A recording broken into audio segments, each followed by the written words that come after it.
Now, looking at the LCD TV trend, I think we all agree that in terms of picture quality, we want more realistic images. So we want high resolution, wide color gamut, large sizes, and also HDR. And there's another factor that's becoming important, which is the eco-friendly product.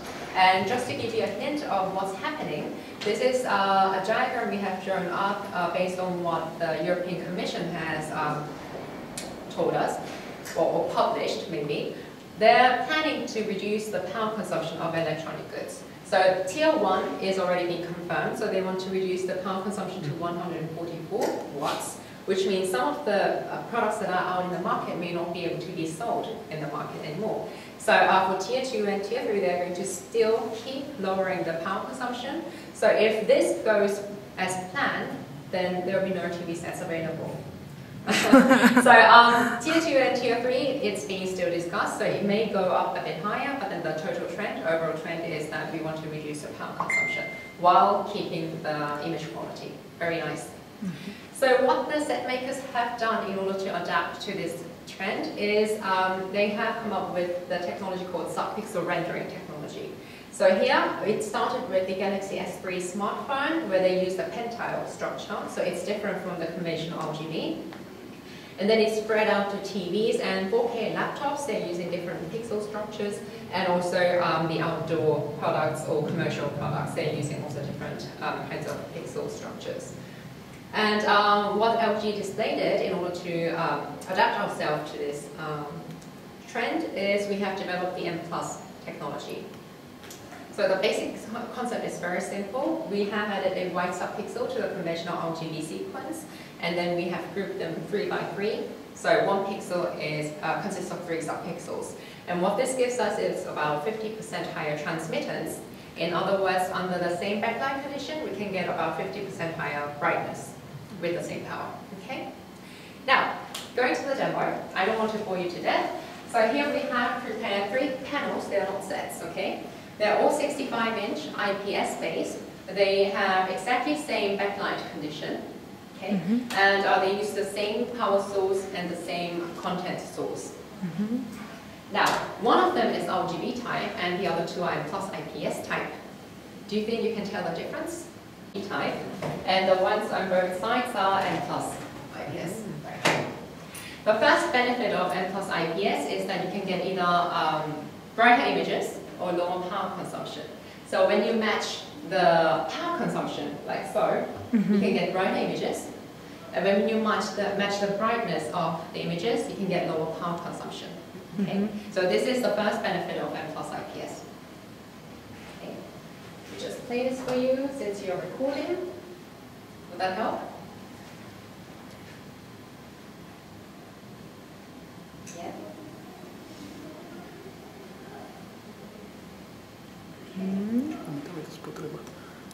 mamy tam.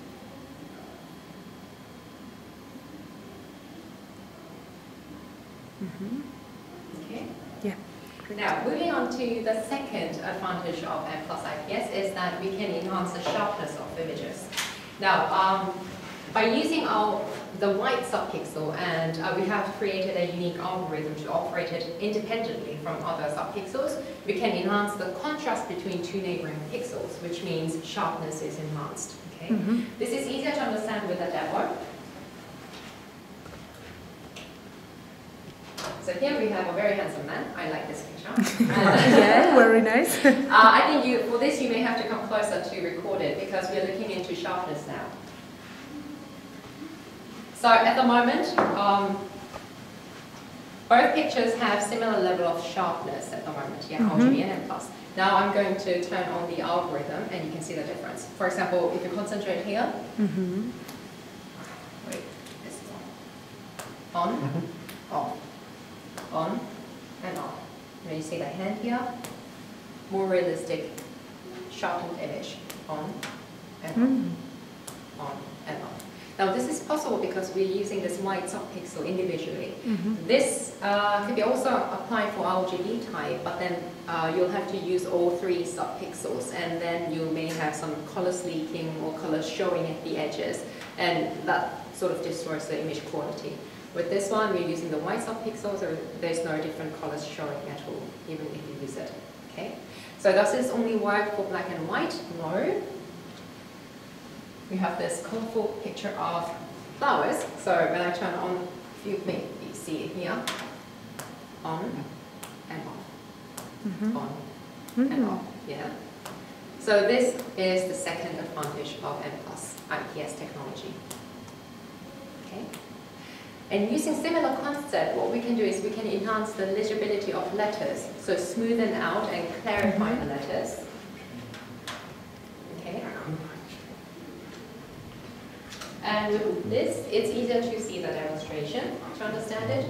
For example, when you see the A letter here or W, you can see those staircase sort of effect on both M+ and RGB type.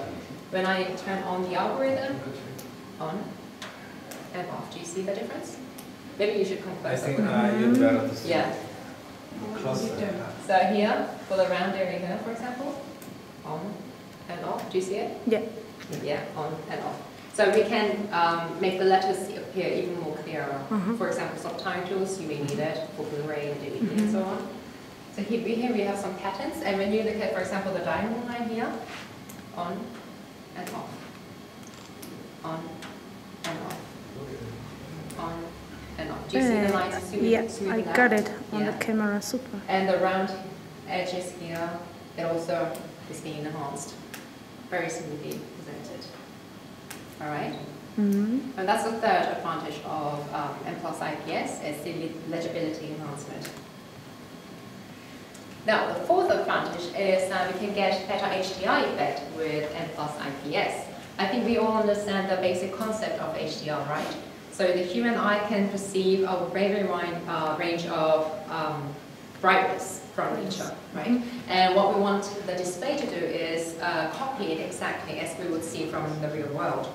Now, LCD TVs have their limits with their blacks, because there's always light leaking. So the most sensible thing to do in order to enhance or enlarge the luminance range is to enhance the bright area here in order to give more contrast. Now, M+IPS has about 50% higher transmittance, which means it has about 50% higher luminance. So we get 50% extra range of luminance that we can present on the display. Okay. Here we have the demo. Just make sure it's. Now this is HDR content, 4K, because the displays are 4K. You can see with the same similar level of power, the bright areas stand out a lot more nicer. And this is actually using 6 blocks local dimming at the moment. Yeah. So that one is 400 nit, this one is 600 nit. So there is some difference. But if you want an even more extreme HDR effect, then we should move on to that one. So here we're using 170 blocks local dimming. So you can get very high peak luminance and very dark low gray level. And this panel can reach up to 1000 nit for white and about 1500 nit peak luminance. That's very bright. And if you wanted to do this with RGB type, then it will consume more power, it will produce more heat, and the brightness may not be as bright as this one. Okay. That's why we can keep this design very slim. It's about 4.9 millimeters thick, even with this extreme HDR effect. Okay. These are still prototypes. These are all panels at the moment, but based on consumer needs, we can mass produce them. Right. Now that we have looked into the advantages of M+IPS, there's one thing I would like to point out again, is the viewing angle issue. Now, as the screen sizes get larger, viewing angle is becoming again important. Now, for larger displays, even when you're sitting at the center, you have to reach further to the side in order to enjoy the full image quality. So basically, if you have a very narrow viewing angle, if the panel has very narrow viewing angle, then it's going to sort of affect the overall viewing experience of the consumer. There was a very good example of this in one of the over-the-air broadcasts in Korea, and we have recorded it to show you because it was very interesting. Now, this is a quiz show, and basically what they do is they have a display, and they show some questions and quizzes, and the panels have to guess the right answer. And unfortunately, they use ABA type display, TV, to show the question, and it sort of created confusion between the panels about the quiz itself. So they are going to show patterns. See if it comes out. Like this, number of patterns like this, and you have to find when 3 circles have the same color. So this one is not. This one has 3 reds. This one is not. This one is not. This one is not. Here we have 3 yellows, 3 oranges. This is not. And this is not. And 3 greens. And now they have to guess how many times 3 same circles appeared. And this person here sits at the very end, so he has the worst viewing angle. And he tries to guess the right answer, but he gets it wrong. But the next person, he's sitting closer to the center, so he has a very reasonable viewing angle. And he tries to guess the answer. He gets it right. So what happened? They're discussing the patterns now. So this is no problem. 3 reds. And here is the question. This person who was further away from the display thought this was yellow. It's yellow, yeah. The ones in the center says this is green. So they are arguing now.